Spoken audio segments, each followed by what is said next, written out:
Lesson 20.2, Task 1. Perform operations with functions. All right, so we're going to investigate operations with functions. You've already performed arithmetic operations with algebraic expressions to create new expressions. In a similar way, you can perform operations with functions to create new functions. All right, so you can see here there's some examples given for you. Operation and the definition, and then there's an example given for each of these. All right, so if you look, addition, it says f plus g of x, and that's also equal to f of x plus g of x. So this is just the definition. This is just your notation in function form. So it's just like the name of what we're doing. So this just tells us basically that we are adding. So addition, you will be adding two functions together. So here's an example.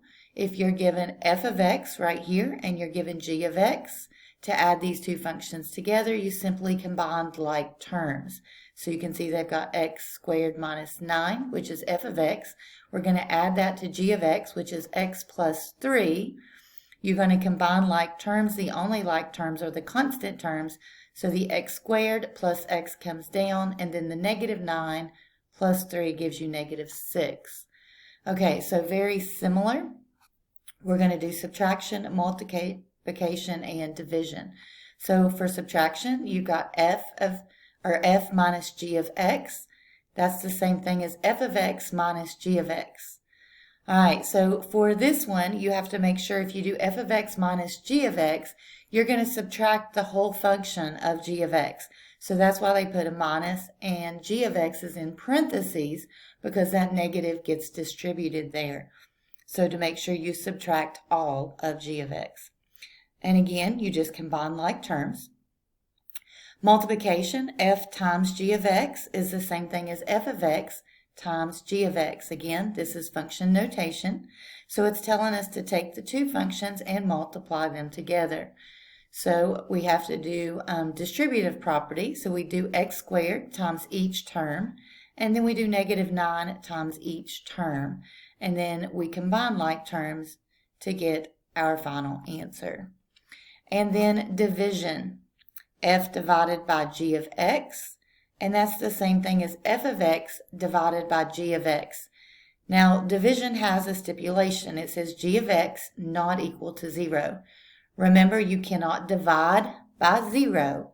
So anytime you have division, you cannot have a 0 in the denominator. So that's what this stipulation is telling us.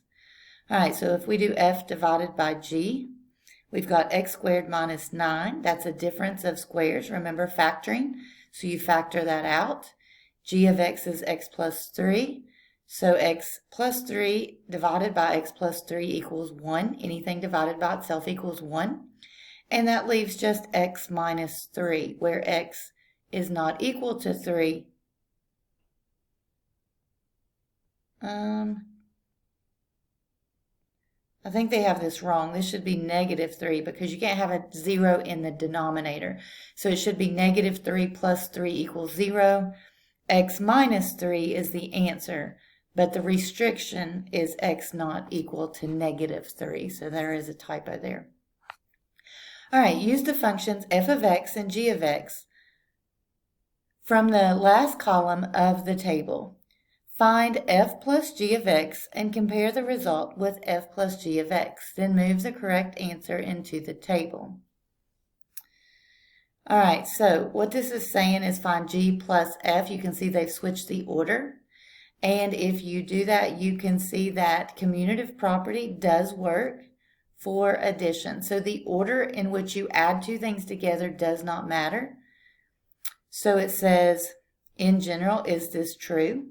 Yes, these two things are true because addition is commutative. If you want to check that out, go ahead and work through that. But you should know from adding regular numbers, 2 plus 3 is 5, 3 plus 2 is also 5, so addition is commutative. All right? All right, so subtraction. Find g minus f and compare the result to f minus g. Then move the correct answer into the table. Okay, so we don't have to use the functions above. Just think about regular numbers. If you have 5 minus 2, 5 minus 2 is 3. But if you do 2 minus 5, you get negative 3. So subtraction is not commutative. And this works the same for all different types of numbers. They're just looking at this as function notation. But you should have studied this even in middle school as far as commutative property goes. All right, so this says find f times g and compare the result with find g times f of x and compare the result with f times g of x. All right, so do 5 times 3, that's 15. 3 times 5, that's 15. Multiplication is commutative. So we're going to say yes, multiplication is commutative. All right, and then D part says find g divided by f of x and compare the result with f divided by g of x. Then move the correct answer into the table. All right, so think about 4 divided by 2. 4 divided by 2 is 2. If you reverse those, 2 divided by 4 is 1/2. So division is not commutative. And that's just taking simpler examples than the 2 equations that they gave above. But again, it all works the same. So just kind of a summary. Addition and multiplication are commutative, mean the order does not matter. Subtraction and division are not commutative, so the order does matter for those. All right, that's all for task 1. If you have any questions, let me know. Lesson 20.2, Task 2. Add 2 models. Sometimes solving a real-world problem requires combining functions that represent different quantities by performing an operation on the functions. Adding 2 functions is often useful when the problem involves finding a total. All right, here's example number 2. A rental car agency charges $45 per day to rent a midsize car. Optional rental insurance costs $22 per day. Write equations for the following quantities as functions of the rental time. The cost to rent a midsize car without insurance, the cost of insurance, and the total cost of the rental if insurance is purchased. Then find the total cost of renting a midsize car with insurance for 5 days. All right, so here's going to set up the equation. So it says write a function for the rental car. All right, so the first one is without insurance. So R of t, this function notation, it represents your rental car and how much it cost. So it's going to be $45 per day times the number of days.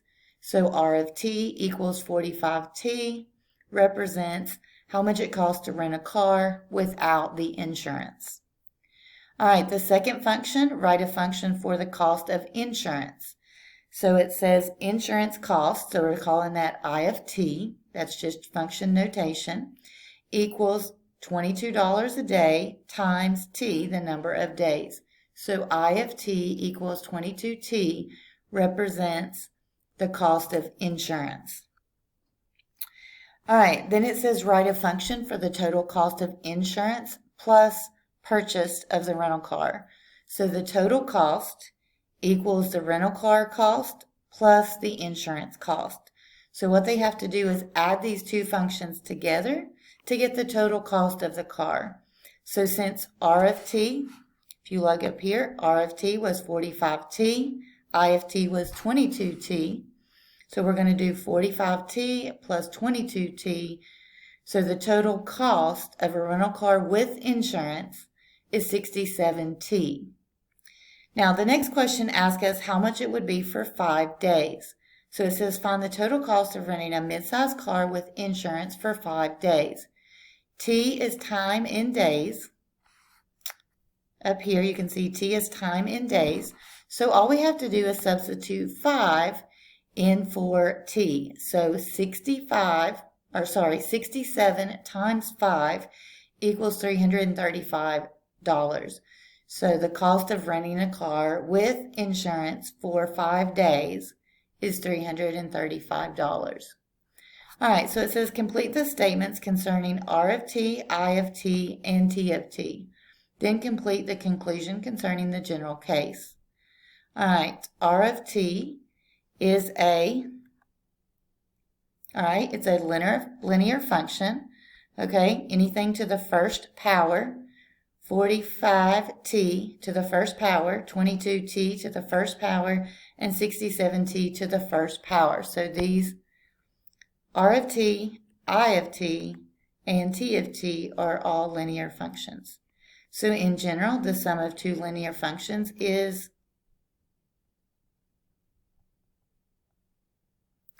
always linear. All right, that's all for task 2. If you have any questions, let me know.